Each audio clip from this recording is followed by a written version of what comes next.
జీవముగల దేవుని మాటలు మత్తయి సువార్త 14వ అధ్యాయం 1వ వచనం నుంచి 13వ వచనం వరకు.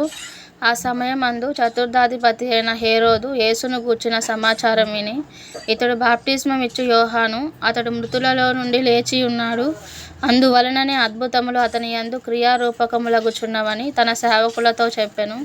ఏలయనగా, నీవు నీ సోదరుడైన ఫిలిప్పు భార్యయగు హేరోదియను ఉంచుకొనుట న్యాయము కాదని యోహాను చెప్పగా, హేరోదు ఆమె నిమిత్తము యోహానును పట్టుకొని బంధించి చెరసాలలో వేయించి ఉండెను. అతడు ఇతని చంపగోరెను కాని జనసమూహము ఇతనిని ప్రవక్త అని ఎంచినందున వారికి భయపడెను. అయితే హేరోదు జన్మదినోత్సవం వచ్చినప్పుడు హేరోదియ కుమార్తె వారి మధ్య నాట్యమాడి హేరోదును సంతోషపరచెను.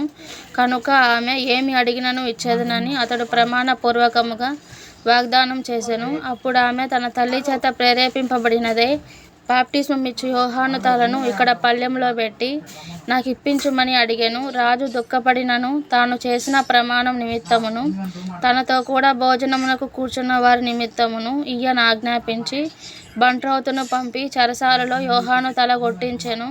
వాడతని తల పళ్ళెంలో పెట్టి తెచ్చి ఆ చిన్నదానికిచ్చెను. ఆమె తన తల్లి యొద్దకు దాన్ని తీసుకొని వచ్చెను.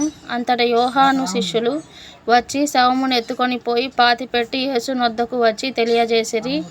యేసు ఆ సంగతి విని దోణి ఎక్కి అక్కడ నుండి అరణ్య ప్రదేశమునకు ఏకాంతముగా వెళ్ళెను. జనసమూహములు ఆ సంగతి విని పట్టణముల నుండి కాలినడకను ఆయన వెంట వెళ్ళిరి.